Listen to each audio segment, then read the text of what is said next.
কম খরচে কেক বানাতে চাইলে আজকের এই সফট পাউন্ড কেকটা দেখতে পারেন। অনেক বেশি সফট হয়েছে। ২ টো ডিম দিয়ে এই কেকটি তৈরি করেছি। আসসালামু আলাইকুম। Welcome to Liza's kitchen. অনেক ইজি ও সহজ নিয়মে চুলায় তৈরি করে দেখিয়েছি। আশা করি সকলের ভালো লাগবে। প্রথমেই আমি ২ টো ডিম নিয়েছি। আপনাদের ডিমগুলো যদি ফ্রিজে থাকে অবশ্যই ২০ মিনিট আগে নামিয়ে রাখবেন। আমি কুসুম সহই ২ টো ডিম নিয়েছি। দিয়ে দিলাম লবণ, ২ চামচ চিনি। এখন এগুলো আমি একটি হ্যান্ড উইক্স এর সাহায্যে মিক্স করে নেব। আপনাদের কাছে যদি হ্যান্ড বিটার থাকে তাহলে আপনারা খুব ইজি হ্যান্ড বিটার দিয়ে ওটাকে বিট করে নিতে পারেন। হ্যান্ড উইক্স দিয়ে বিট করলে এখানে একটু সময় বেশি লাগবে। চিনিটা গলা পর্যন্ত আমরা এটাকে বিট করে যাব।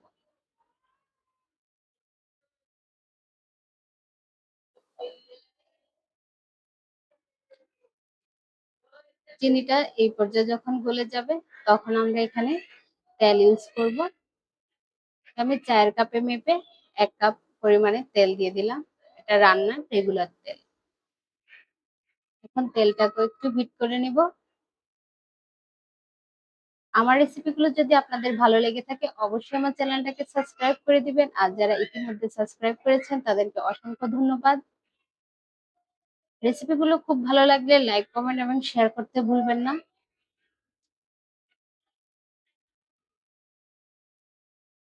আমার তেলটাও বিট করা হয়ে গেছে। এখন আমি এখানে শুকনো উপকরণ এড করব। তো আজকের রেসিপিটা আমি আটা দিয়ে ইউজ করছি, ময়দা ইউজ করছি না। আপনারা একবার আটা দিয়েও কেক বানিয়ে দেখতে পারেন। খুবই সফট হয়। এখানে আমি চায়ের কাপে মেপে ১ কাপ বেকিং পাউডার দিয়েছি।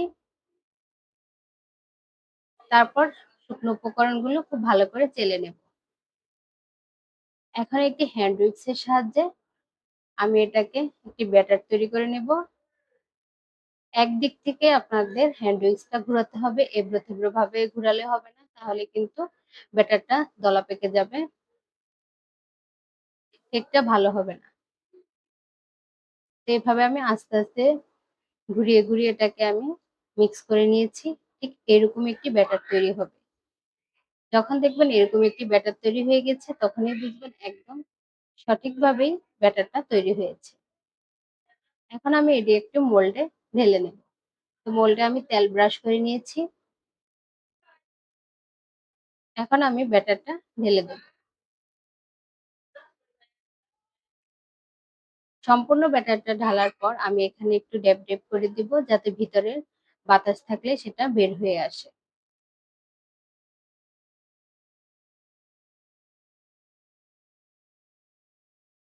এখন একটি ছুরির সাহায্যে বা যেকোনো কিছু দিয়ে আপনারা এভাবে একটু কেটে নিতে পারেন ভিতরের বাতাসটা বের হওয়ার জন্য।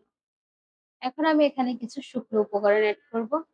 আমি এখানে দিয়েছি বাদাম কুচি আর দিয়েছি খেজুর।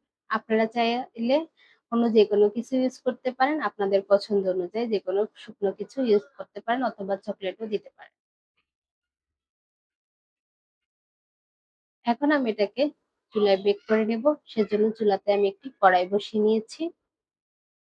কড়াইয়ের নিচে আমি একটি কাগজ দিয়ে দিয়েছি যাতে সুন্দর একটি কালার আসে।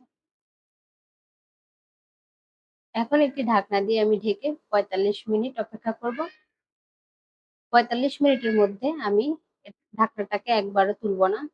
চুলার আঁচটা ঠিক এরকম থাকবে, মিডিয়াম আঁচে থাকবে, একদম লো।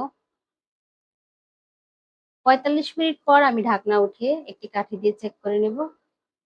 দেখছেন আমার কাঠিতে কিছুই লেগে আসেনি। তার মানে আমার কেকটা একদম তৈরি করা হয়ে গিয়েছে। এখন ঠান্ডা করে আমি এটাকে নামিয়ে নেব। ছুরি দিয়ে আমি চারপাশ থেকে আগে ছাড়িয়ে নিব।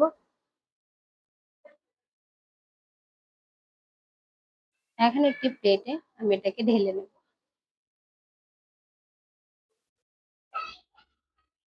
দেখছেন কেকের কালারটা কত সুন্দর হয়েছে।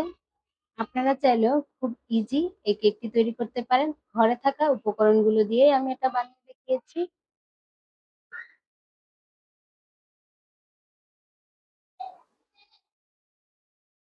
এখন আমি এটাকে একটি ছুরির সাহায্যে কেটে নেব। এই কেকটা আপনারা বাসায় কোনো বক্সে রেখে ৩-৪ দিনের মতো রেখে খেতে পারবেন। কিছুই হবে না।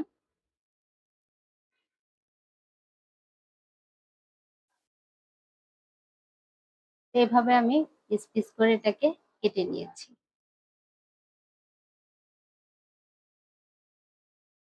তো আমার চ্যানেলের রেসিপিগুলো যদি ভালো লেগে থাকে তাহলে আমাকে কমেন্ট করে জানাবেন। আর কোন ধরনের রেসিপি পেতে চান তাও আমাকে কমেন্ট করে জ জানিয়ে দিবেন। তাহলে আমি আপনাদের জন্য ওই ধরনের রেসিপি তৈরি করব। তো আজকের মতো এই পর্যন্তই। পরবর্তীতে আবার নতুন কোনো রেসিপি নিয়ে আপনাদের মাঝে হাজির হব। আল্লাহ হাফেজ।